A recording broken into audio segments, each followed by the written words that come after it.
Whoa, we're halfway there. Whoa, best metal albums of the year. Take my hand and we'll talk all about all the best metal albums of 2025 so far. Yeah, yeah, yeah, yeah, yeah, yeah. Thank you! Mwah! Mwah! I love you! You've been such a wonderful audience. What's this? Flowers? For me? You're too kind! Oh my goodness! Wow! Who's booing me? Who's doing that right now? Show yourself so that I may bring you physical harm! Boo! You suck, Mr. Meltdown! That was cringe! Delete your channel! Boo! God damn it, Thrashin' Jackson, why do you have to be such a party pooper? I'm not a party pooper, I'm a party truther. And the truth is that most metal in 2025 sucks. It's a bunch of overproduced garbage made by woke soy boy liberal cucks. There hasn't been even one half-decent real metal album released in 2025 thus far. In fact, I'm willing to bet a large sum of money that you couldn't even name 10 great albums, 10 of the best albums released in 2025 thus far. 1 or 2, perhaps, 5 or 6, probable, 8 or 9, I guess, and whatever, but 10? Absolutely no goddamn way. You didn't see the title of the video, did you, buddy?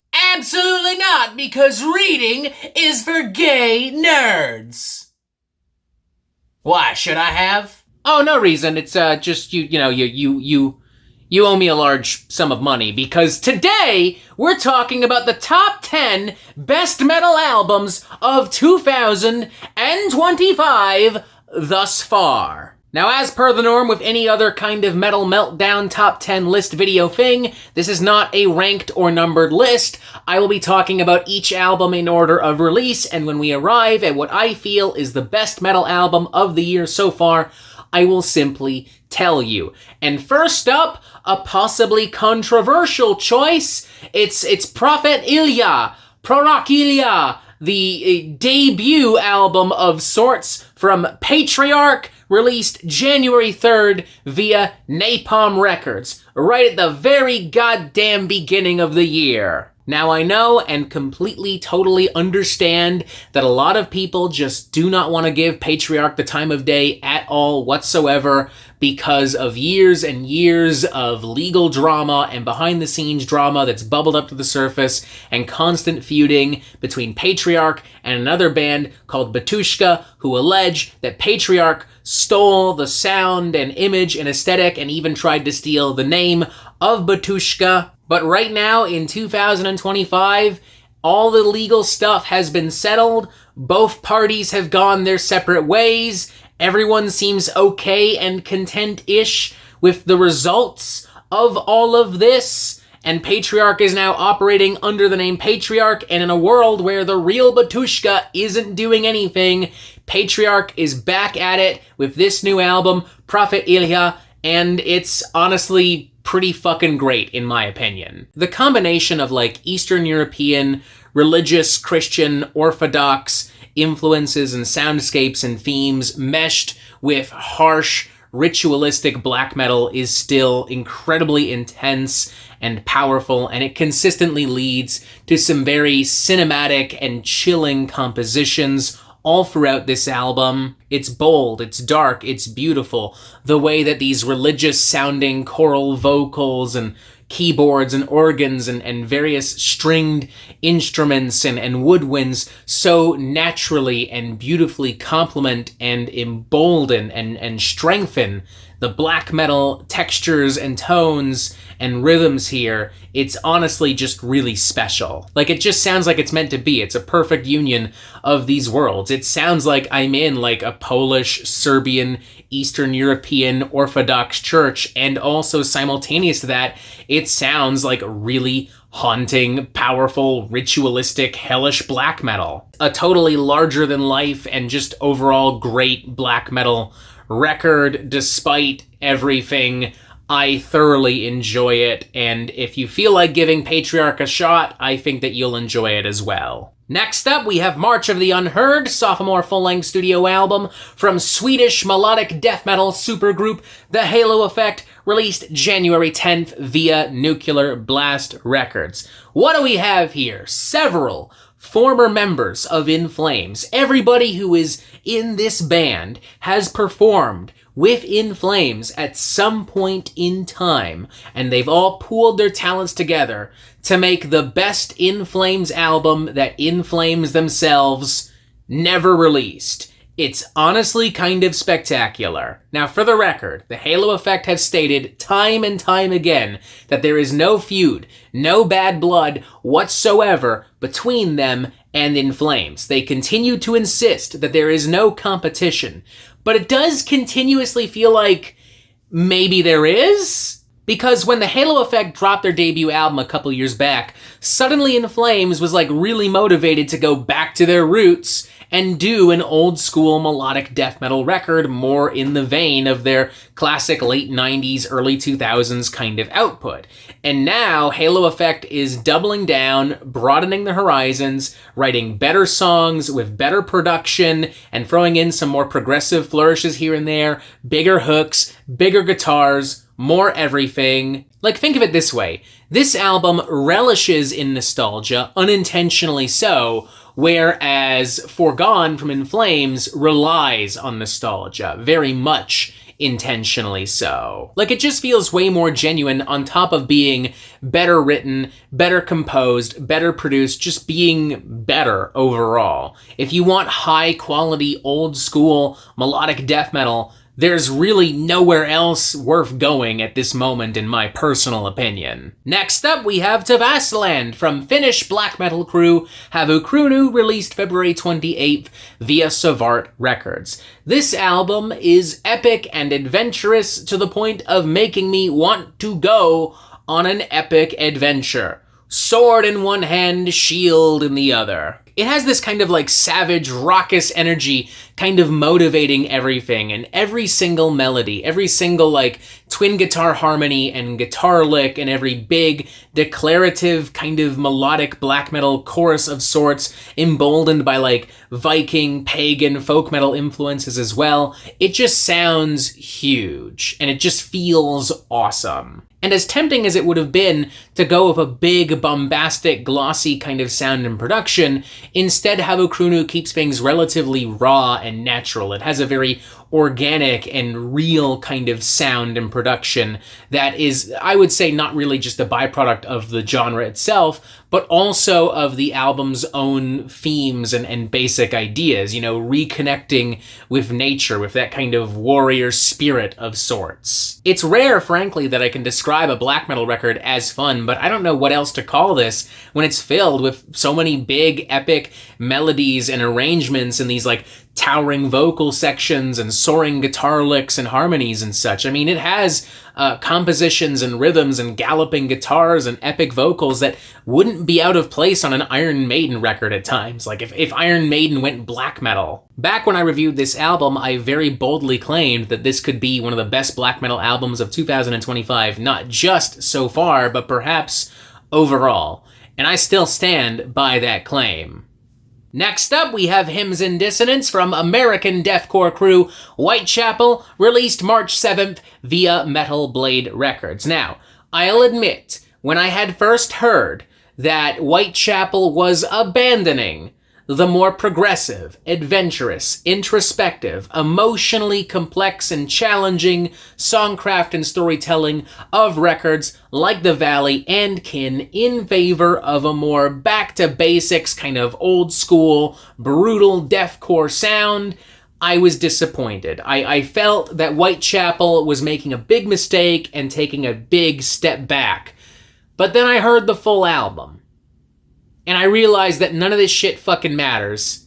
because goddamn, this really is heavy as all holy hell. It really does feel like Whitechapel have successfully retapped into the energy and vibe and sound of their earliest recordings, like the Somatic Defilement and shit like that, and blending it with more technical aspects of other records that followed, and to be blunt, even some of the smarter songwriting and production of the last couple of records. There's clearly a lot that they've learned throughout their career that has culminated in this album, and even if it isn't as smart or as interesting or as unique as the aforementioned Valley and Kin, it nevertheless succeeds at being exactly what it needs and wants to be.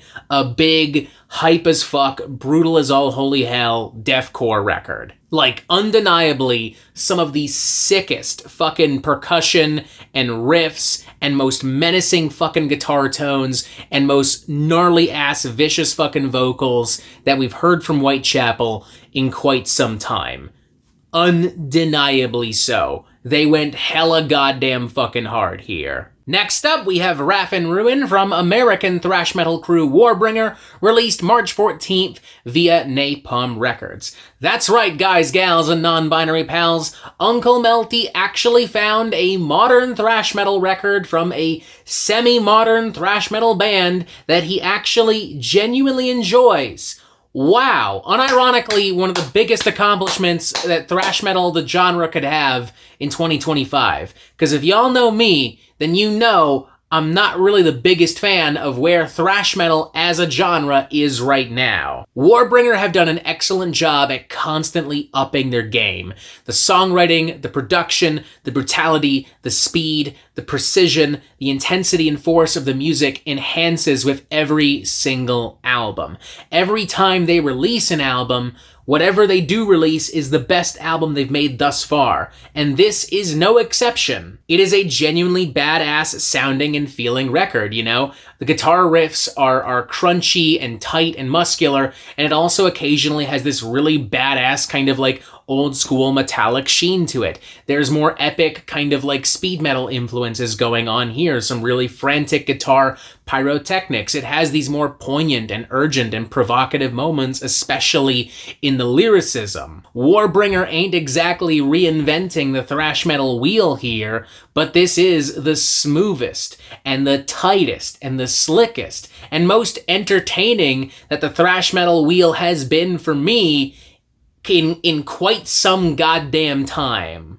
You know, I just realized something. We're roughly halfway through this video, celebrating the roughly halfway point of the year, in which we talk about the best music of the year so far, having fun, hanging out, talk about great music, and I have not had a drink. That's very out of character for me. So let's have a little drink break right here, right now. I'm drinking this god-awful boxed margarita mix. Where did we get this again, Anna? The LCBO. We got this at the LCBO? Yes. I don't remember buying this, to be honest. It's awful. But I imagine it was cheap. Was it cheap? Yeah, it was pretty cheap. Well, that's what matters. And it has alcohol, which is great too. Look at that. Look at that. Fucking neon orange red garbage. Cheers. Ah, that's awful. I regret this. But at least it's alcohol. That's the part that matters. All right, next up, we have Gold Star from American avant-garde jazz fusion experimental death black metal crew Imperial Triumphant, released March 21st via Century Media Records. Imperial Triumphant kind of did the impossible with this album. They took an incredibly chaotic sound, a totally weird, nonsensical, bizarre, brazen, disturbing fusion of death metal, black metal, noise, jazz, and you know, avant-garde and all this other stuff, and, you know, New York imagery and all these like brutalist kind of metropolitan kind of like artwork and all this stuff. They took everything that defines Imperial Triumphant and they condensed it into something surprisingly way more accessible. I mean, you're not going to hear this on like pop rock radio anytime soon, but This is the most accessible and easy to digest that Imperial Triumphant have ever been. And they are this without compromising the things that make them so weird and chaotic and unique and cool. And that is genuinely an absolutely insane accomplishment. I could gush over Goldstar and rant and rave about Imperial Triumphant for days on end if I were allowed to, and I am most certainly not allowed to. I eventually have to do things like go to work and spend time outside of this channel with my wife, who I love, so I'm not going to do that. I will simply remind you that I do not normally give out 5 out of 5 perfect scores. I gave this album that score because I love it and it's insane and it's just awesome, and you need to check it out because it's one of the best metal albums of the year thus far, and perhaps tied with another album in this video for the #1 spot. Perhaps. We'll see. And hey, speaking of which, next up we have Lonely People with Power from American black gaze and post-metal crew Deafheaven, released March 28th via Roadrunner Records. Deafheaven have done a really amazing job here at combining influences and ingredients and spices and textures and ideas from across their discography into this album, into something that is incredibly immersive and poetic and sprawling and very vulnerable and impactful and just beautiful, to be blunt. This is yet another album that I gave a perfect 5 out of 5 score, and it absolutely, totally deserved it because it totally moved me on top of being just an amazing, well-made album. It's so versatile and so dynamic. It has sections where it goes into very dreamy shoegaze, and it brings in post-punk, and it brings in like raging black metal, and it brings in more progressive, nuanced grooves, and it brings in these slower, more folksy kind of Agalloch style kind of like acoustic sections as well, which complements nicely with these like kind of post-rock, post-metal kind of black metal sections and textures too. Like, these are some of the best lyrics and vocals that George Clark has ever given us. This is some of the best production work that Deafheaven as a band has ever given us. These are some of the best and tightest and most diverse and versatile and varied riffs and drums and arrangements and hooks that Deafheaven have ever given us, resulting in some of the best songs that Deafheaven has ever given us. I mean, there's stuff on here that absolutely rivals the experience that I had listening to Sunbather way back in the day. Next up, we have Mysteries of a Flowery Dream from German-Spanish atmospheric death metal death doom crew Jade, released May 9th via Pulverized Records. That's right, fuck you, month of April, we're skipping right over you. You had nothing to offer me, apparently. I very recently talked about this album in the Albums I Missed May 2025 video. I love the dense, crushing atmospheres and sounds of this album. It is absolutely massive and evocative and powerful, and I love it. With albums like Goldstar and Lonely People with Power, I found that I immediately latched onto them.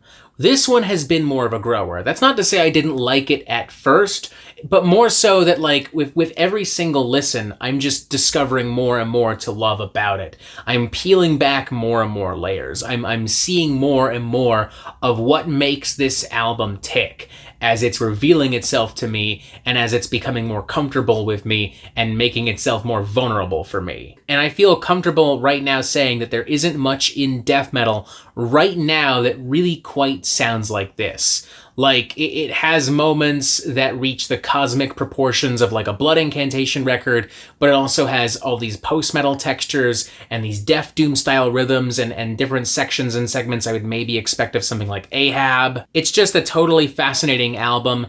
I would go as far as to say maybe one of the more underrated kind of death metal records of 2025 thus far. I highly, highly, highly recommend it. Next up, we have I Don't Want to See You in Heaven from American mathcore, metalcore, experimental, alt-metal crew, the Callous Daoboys, released May 16th via MNRK Heavy. One of the most just totally batshit weird, insane, unpredictable records of 2025.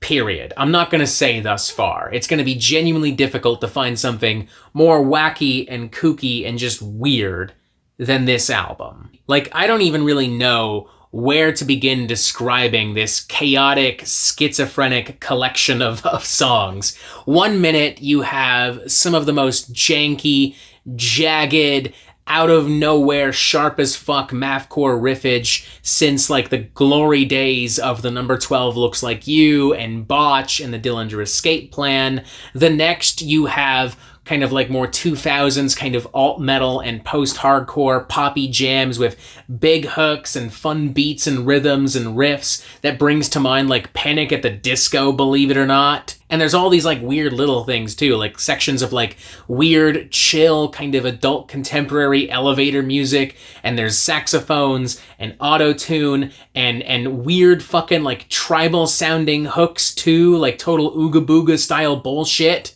And the whole album begins by describing itself very literally as a collection of forgotten dreams, describing itself as these like long lost songs that capture very specific emotions and ideas that were too much for certain audiences of a certain time to comprehend. They're intentionally dating themselves in a very interesting way, treating this album more like an exhibit, a time capsule. It is undeniably the most inaccessible album we're talking about today. Like, it's really tough to recommend this to somebody who isn't already deeply invested in the Callous Daoboys or just weird, frantic, experimental, mathcore, metalcore kind of altogether. And last but not least, we have a self-titled album from American progressive and technical death metal crew Rivers of Nihil. They took a big risk with this album. A few big risks, frankly, with this album. They are straying away from the kind of seasonal themes that have defined previous albums. They are looking more broadly, looking at more political, social issues. They're also going in different directions with certain songs, bringing in new influences, new vibes, doubling down on saxophones and certain production tricks and techniques and tactics. And for a lot of people, as I've noticed in some comments here and there, this doesn't really work. This just ain't doing it for them.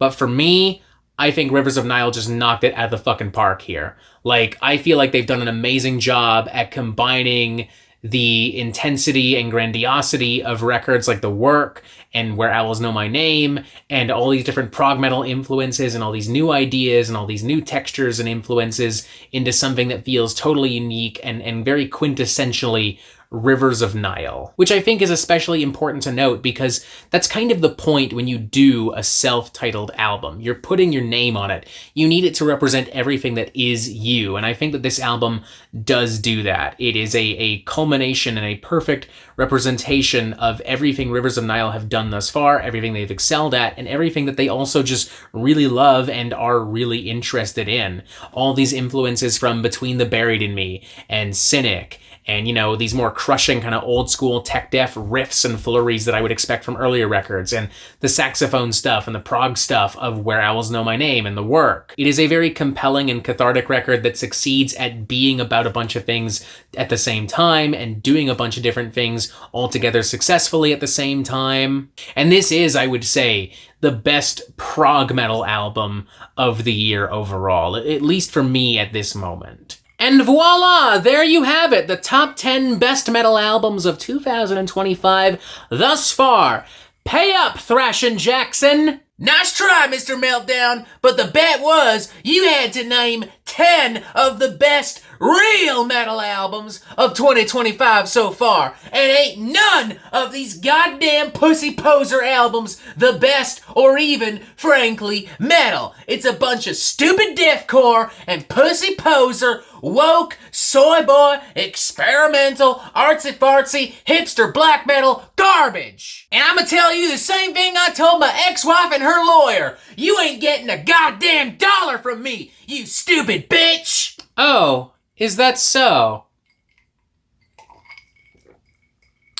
Sick 'em, Chompy. Wait, what? Not the gator! I forgot he was on this channel! He ain't been here in a while! Oh god! Oh god! Oh my god! Ah! Ah! Ah! That's That's right, fuck 'em up real good, Chompy. Make sure you squeeze every goddamn penny out of that motherfucker. Now I pass it on to you. What do you think are the best metal albums of 2025 so far? Did I get it right? Did I get it wrong? Did I get it somewhere in the middle? How do our lists compare? Tell me in the comments below. You can also tell me on Discord. You can join us on Discord. Press this button to subscribe. Boom, more videos here. And as always, you have yourself a fantastic fucking day.